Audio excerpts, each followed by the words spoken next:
नमस्कार। आज हम एक ऐसे धर्म की बात करने जा रहे हैं जिसकी जड़ें तो सदियों पुरानी हैं, लेकिन पहचान पहचान एकदम नहीं है। एक ऐसा विश्वास जो कह सकते हैं 21वीं सदी के लिए ही बना है। तो चलिए रविदासिया धर्म की इस अनोखी कहानी में उतरते हैं। तो सवाल ये उठता है कि आज के इस मॉडर्न जमाने में जब दुनिया इतनी बदल चुकी है, एक नया धर्म आखिर जन्म लेता कैसे है? क्या ये बस किसी एक घटना का नतीजा होता है या फिर इसके पीछे सदियों की कोई लंबी कहानी छिपी होती है? और इसका जवाब सच कहूं तो शायद थोड़ा चौंकाने वाला है। साल 2010 में रविदासिया धर्म को औपचारिक तौर पर एक इंडिपेंडेंट धर्म का दर्जा मिला। जरा सोचिए, एक ऐसी धार्मिक पहचान जिसकी नींव आज से 500 साल पहले रखी गई थी। है ना कमाल की बात? चलिए इस दिलचस्प सफर को और करीब से समझते। तो इस पूरी कहानी की जड़ों तक पहुंचने के लिए हमें थोड़ा समय में पीछे जाना होगा। चलिए चलते हैं 15वीं सदी के भारत में और मिलते हैं उस महान संत से जिन्होंने इस विश्वास की नींव रखी थी। जरा 15वीं सदी के भारत की कल्पना कीजिए। एक ऐसा समाज जो पूरी तरह से जन्म के आधार पर जातियों में बटा हुआ था। और ये कोई मामूली बंटवारा नहीं था, ये एक बहुत ही कठोर व्यवस्था थी जहां किसी की पहचान, किसी के अधिकार, सब कुछ बस उसकी जाति से तय होता था। और इसी व्यवस्था के अंदर एक समुदाय था, चमार समुदाय, जो पारंपरिक रूप से चमड़े का काम करते थे। समाज में उन्हें सबसे निचला दर्जा दिया गया था। उन्हें अछूत माना जाता था। मतलब मंदिर में जाना हो या फिर शिक्षा पानी हो, इन जैसे बुनियादी हकों से भी उन्हें दूर रखा जाता था। अब सोचिए, ऐसे ही मुश्किल माहौल में जन्म होता है संत रविदास का। वाराणसी के एक चमार परिवार में जन्मे रविदास आगे चलकर भक्ति आंदोलन के एक महान कवि संत बने और उन्होंने सीधी टक्कर ली उस समय की सबसे बड़ी सामाजिक बुराई से, यानी जाति व्यवस्था से। लेकिन संत रविदास ने सिर्फ समस्या की ही बात नहीं की, नहीं, उन्होंने एक समाधान भी दिया। उन्होंने एक ऐसे आदर्श समाज की कल्पना की, एक विजन दिया जो हर तरह के दुख और भेदभाव से पूरी तरह आजाद हो।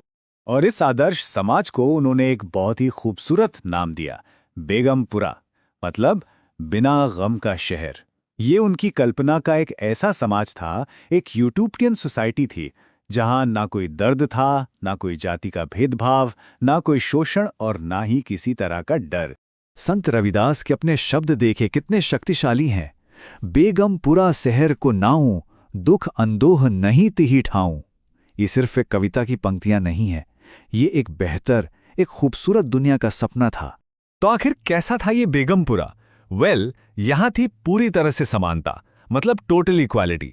किसी भी तरह का कोई भेदभाव नहीं, किसी पर कोई भारी भरकम टैक्स नहीं, कोई शोषण नहीं, और हर कोई बिना किसी डर के पूरी आज़ादी से रहता था। ये उस समय की जो ज़मीनी हकीकत थी ना, जो जाति आधारित समाज था, उसको एक सीधी चुनौती थी।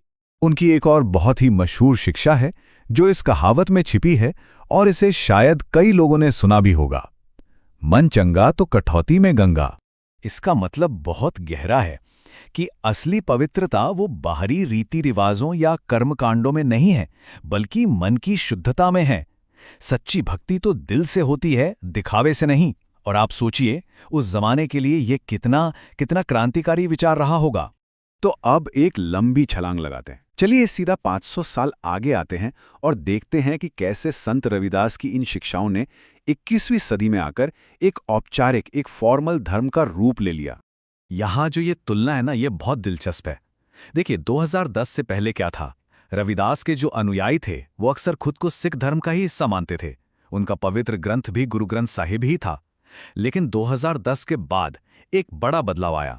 उन्होंने खुद को एक अलग, एक स्वतंत्र धर्म घोषित किया, जिनका अपना पवित्र ग्रंथ है, अमृतवाणी, और अपने मंदिर हैं जिन्हें डेरा कहा जाता है। तो सवाल यह है कि यह बदलाव आया कैसे? देखिए, सदियों तक तो रविदासिया परंपरा सिख धर्म के साथ साथ ही चलती रही, लेकिन फिर आया साल 2010। ऑस्ट्रिया के वियना शहर में रविदासिया नेताओं पर एक जानलेवा हमला हुआ, और इसी दुखद घटना ने, आप कह सकते हैं, एक चिंगारी का काम किया। इसके बाद ही समुदाय ने यह बड़ा फैसला लिया और संत रविदास को अपना एकमात्र गुरु मानते हुए एक अलग धर्म की घोषणा कर दी। तो आज एक धर्म के तौर पर रविदासिया विश्वास कैसा दिखता है? इसके अपने प्रतीक क्या हैं, अपना ग्रंथ क्या है, अपनी पहचान क्या है? चलिए देखते हैं। इस नए धर्म की अब अपनी एक अलग, एक विशिष्ट पहचान है।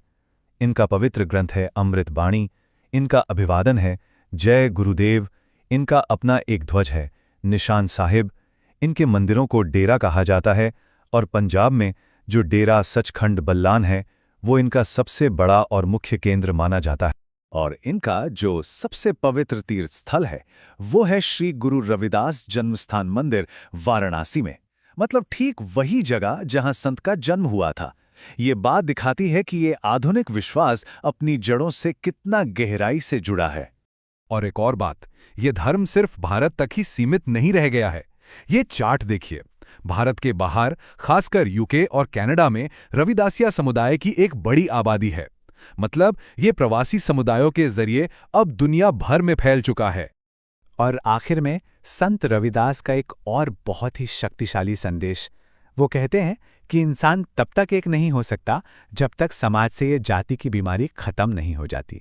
ये बात आज भी उतनी ही सच है जितनी 500 साल पहले थी, और यही रविदासीय धर्म का मूल संदेश है।